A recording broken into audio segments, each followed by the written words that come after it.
పాపారావు గారు, తెలంగాణ రాష్ట్రం ఏర్పడి నుండి ఇప్పటి వరకు విద్యుత్తు కొనుగోలుపై, విద్యుత్తు మెయింటెనెన్స్పై ఒక ఆదర్శ రాష్ట్రంగా నిలిచింది.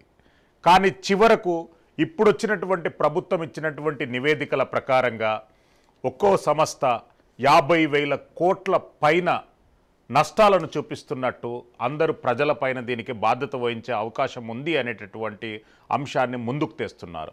ఎట్లా చూడాలి ఈ వ్యవహారాన్ని పాపారావు గారు? అంటే మీరు టైటిల్ పెట్టారు కదా, ఒక్క ఓటమి 100 తప్పులని. అంటే మీరు డిసైడ్ అయిపోయారు 100 తప్పులు జరిగినాయి అనేది ఒకటి. దానిలో నేను చెప్పేది ఒకటే, ఇప్పుడు ఒక ఓటమి 100 తప్పులు అనేది సరే, ఏ గవర్నమెంట్ తప్పులు చేయకుండా లేదు, కేసీఆర్ తప్పులు చేశారు, టీఆర్ఎస్ కూడా తప్పులు చేసింది అనేది నిర్వివాదంగా అంత అలా కాకుండా ఉండే అవకాశం లేదు కాబట్టి అది ఒకటి ఓకే. ఒక ఓటమి 100 తప్పులతో పాటుగా ఇప్పుడు తెలంగాణలో ఒక గెలుపు 1000 అబద్ధాలు కూడా చెప్పుకోవచ్చు.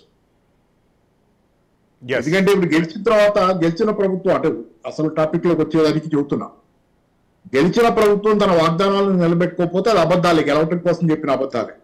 కాబట్టి ఒక్క ఓటమి 100 తప్పులతో పాటుగా ఒక్క గెలుపు 1000 అబద్ధాలు, ఇది కూడా దాన్ని సపరేట్ లైట్ చేసుకుంటే బాగుంటుంది ఏమనేది. తర్వాత నేను చెప్పేది ఒకటి ఏంటంటే, ప్రధానంగా మనకు కనపడేది విద్యుత్ రంగంలో తెలంగాణ దేశంలోనే ఒక నమూనాగా ఉందని మీరే ప్రస్తావించారు. కాకపోతే ఏంటంటే తీరా చూసుకుంటే ఇక్కడ అప్పులు ఉన్నాయి, ఇట్లాంటివన్నీ లొసుగులు ఉన్నాయని చెప్తున్నారు. సరే, ఇప్పుడు చేయాల్సింది ఏంటి? తెలంగాణలో టీఆర్ఎస్ ప్రభుత్వం గనక తప్పులు చేసి ఉంటే, ఒక మంచి పని చేయడం వెనక కూడా తప్పులు చేసి ఉంటే చేయాల్సింది ఏంటి? Is it throwing the baby with the bath water, throwing away the baby with bath water?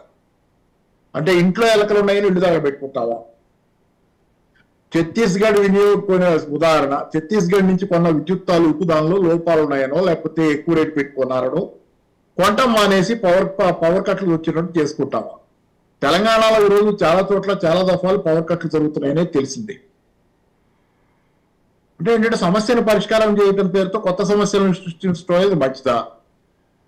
ఏంటంటే గతంలో ఉన్న తప్పుల తడక అని వీళ్ళు చెబుతుందే మెరుగైనదని ప్రజలు భావించేటట్లుగా వాస్తవంగా ఈ రాజకీయ నాయకులు ప్రభుత్వం చేస్తారు. ఏదైతే వీళ్ళు గతంలో అవినీతి అని చెబుతున్నారు, లేకపోతే డిస్కమ్ల అప్పులో, లేకపోతే ట్రాన్స్కోల్ అప్పులో, ఇవన్నీ చెబుతున్నారు కదా, అయినా జనాలు అవి పట్టుకునే స్థితి ఉండదు. ఎందుకంటే అవన్నిటినీ మీరు లోపాలను సరిదిద్ది మంచిని మాత్రం కాపాడగలిగితే జనాలు మిమ్మల్ని ఆమోదిస్తారు. కానీ లోపాలను సరిదిద్దే పేరుతో ఉన్న కాస్త ఫెసిలిటీని పోగొడితే జనాలు మీరు చేస్తున్న దాన్ని ఇంకా తప్పుపడతారు తప్పితే ఇంకా బయలు జరగదు.